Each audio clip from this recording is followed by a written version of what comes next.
Hello friends, நான் உங்கள் மாடித்தோட்டங்குணா. இன்னைக்கு எல்லாரும் கேட்டிருந்த முக்கியமான விஷயத்தை பற்றி நம்ம பார்க்க போகிறோம். ஆமாங்க, மண் கலவை எப்படி தயாரிக்கிறதுங்கிறத பற்றி நம்ம இன்னும் விரிவாக பார்க்க போகிறோம். இந்த வீடியோவோட கடைசி வரைக்கும் பாருங்க. அதுக்கப்புறம் உங்களுக்கு எந்த ஒரு சப்போர்ட்டுமே இல்லாமல் நீங்களே வீட்டில் மாடித்தோட்டத்திற்குரிய மண் கலவையை ரெடி பண்ணிடுவீங்க. முக்கியமாக அதுக்கு செம்மண் தேவை, நர்சரி கார்டனில் கிடைக்குங்க. அதுக்கப்புறம் பார்த்தீங்கன்னா, கோகோ பீட் வந்து இந்த மாதிரி பிளாக்ஸாக கொடுப்பாங்க. அதை நீங்கள் வாங்கிக்கோங்க. அப்புறம் மண்புழு உரம் வந்து நமக்கு தேவைப்படுங்க. அந்த மண்புழு உரம் தேவையான அளவு வாங்கிக்கோங்க. அப்புறம் மாட்டு எருவு மக்கினதாக கிடைச்சதுன்னா அதுவும் நீங்கள் வாங்கி வச்சுக்கோங்க. இப்போ நம்ம எல்லா பொருட்களும் ரெடியாக இருக்குது. நம்ம க்ரோ பேக்கை எடுத்துக்குவோம்.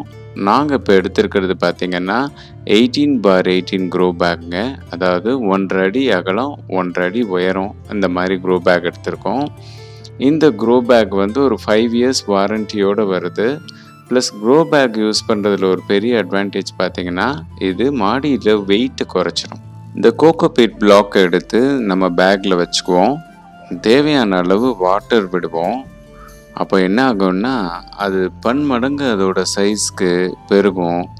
அப்போது நிறைய வாட்டரை உறிஞ்சி வச்சுக்கும். நம்ம வாட்டர் விடுறப்பயே நம்ம வந்து அதை வாஷ் பண்ணிகிட்டே வந்தோம்னா, நம்ம பேக்கில் இருக்கிற அந்த ட்ரெயின் ஹோல்ஸ் மூலிமா அன்வான்ட் கெமிக்கல்ஸ் மிக்ஸ் ஆகிருந்ததுன்னா அதெல்லாம் வாஷ் ஆகி வெளியே போயிடுங்க. இப்போ நமக்கு தேவையான அளவுக்கு நமக்கு கோகோ பீட் கிடச்சிருச்சு. ஸோ அதை நம்ம வந்து கலெக்ட் பண்ணிக்கலாம். கலெக்ட் பண்ணுறப்ப அதில் இருக்கிற ஈரத்தை புழிஞ்சு எடுத்துட்டு வெறும் கோகோ பீட்டை மட்டும் நம்ம கலெக்ட் பண்ணிக்குவோம். இப்போ இந்த கோகோ பீட் நம்ம வந்து நாங்கள் எடுத்திருக்கிற வெசலில் 2 பங்கு எடுக்கிறோங்க. அதாவது 2 சட்டி கோகோ பீட் எடுக்கிறோம். இந்த ப்ரொபோர்ஷன் வந்து எங்களுக்கு ரொம்ப சக்ஸஸ்ஃபுல்லாக இருக்குது. ஸோ இயர் பை இயர் நாங்கள் ட்ரை பண்ணி ஈல்டில் நல்ல சக்ஸஸ் எடுக்கிறதுனால இதை உங்களுக்கு நாங்கள் சஜஸ்ட் பண்ணுறோம். ஸோ 2 சட்டி நம்ம கோகோ பீட் எடுத்துக்கிறோம். இது ஃபர்ஸ்ட்டு,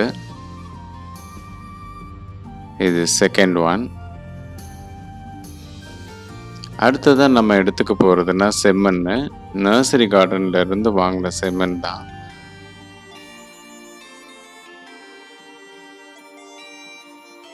இது 2 பங்கு எடுத்துக்கிறோம். இது முதல் பங்கு.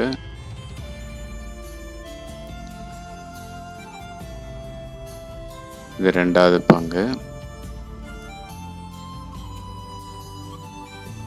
அடுத்ததான் நம்ம என்ன எடுக்க போகிறோம்னா மண்புழு உரம் எடுத்துக்கிறோங்க. மண்புழு உரம் உங்களுக்கு அருகாமையில் கிடைக்கும்னு நினைக்கிறேன். இது ஒரு நல்ல சத்தை வந்து நம்ம பிளான்ஸோட வேருக்கு கொடுக்கும். ஸோ இது ஒரு 1/2 பங்கு எடுத்துக்கிறோம்.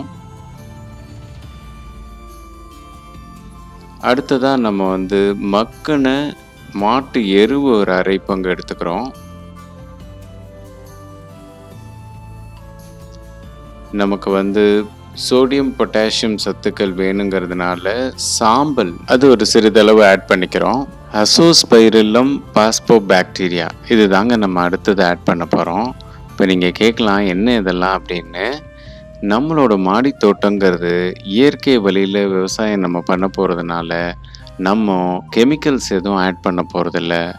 அதுக்கு பதிலாக நம்ம பிளான்ட்ஸுக்கு வேர்களுக்கு நல்லது செய்யக்கூடிய நுண்ணுயிரிகளை கொடுக்கக்கூடிய பாஸ்போபாக்டீரியா, அசோஸ்பைரில்லம் இந்த மாதிரி விஷயங்களை நுண்ணுயிர்களாக நம்ம ஆட் பண்ண போகிறோம். இதெல்லாம் எங்கே கிடைக்குதுன்னு நினைப்பீங்க. ஒவ்வொரு டிஸ்ட்ரிக்ட்லேயும் தோட்டக்கலைத்துறை அலுவலகத்தில் இது கிடைக்கும். அதை நீங்கள் வாங்கிட்டு வந்து ஒரு 1/2 பாக்கெட் நாங்கள் ஆட் பண்ணுறோம். அடுத்ததாக வேப்பம் புண்ணாக்கு.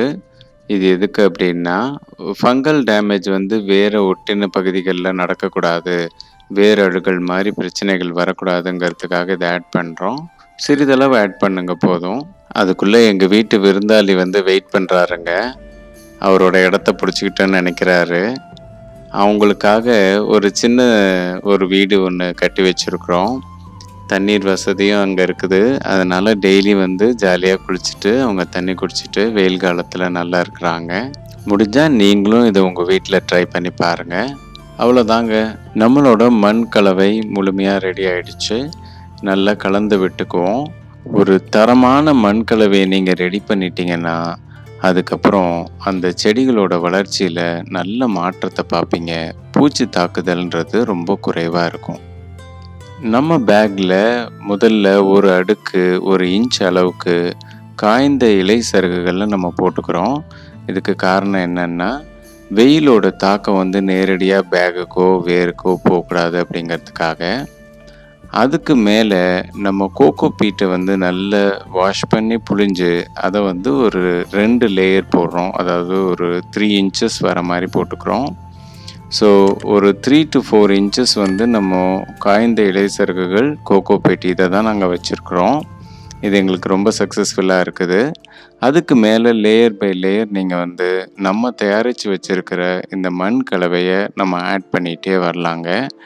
நம்மளோட பேக் ரெடி ஆயிடும். ஒரு பங்கு மண் கலவைய நாம வச்சிருக்கிறோம். அது எதுக்குன்னா, விதை போட்டதுக்கப்புறம் அதுக்கு மேல தூவுறதுக்காக.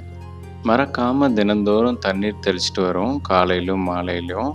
அந்த சீதோஷண நிலையில நுண்ணுயிர்கள் பெருக்கம் அதிகமா இருக்கும். பேக வைக்கிறதுக்கு நாங்க ஒரு ஸ்பெஷலா ஒரு பிவிசி, பிஓபி ஃபில் பண்ண ஒரு ஸ்டாண்ட் வச்சிருக்கோம். அது மேல நம்ம பேக்க ஈஸியா தூக்கி வச்சு, நம்ம பேக்க பாதுகாப்பா வச்சுக்கலாம். இந்த வீடியோ உங்களுக்கு பயனுள்ளதா இருந்திருக்கும்னு நினைக்கிறோம். மேலும் பயனுள்ள வீடியோக்களை பெற எங்கள் குணா ஜோ கிரியேட்ஸ் சேனலை சப்ஸ்கிரைப் பண்ணுங்க. நோட்டிஃபிகேஷன் பட்டனை ப்ரெஸ் பண்ணிக்கோங்க. தேங்க்யூ.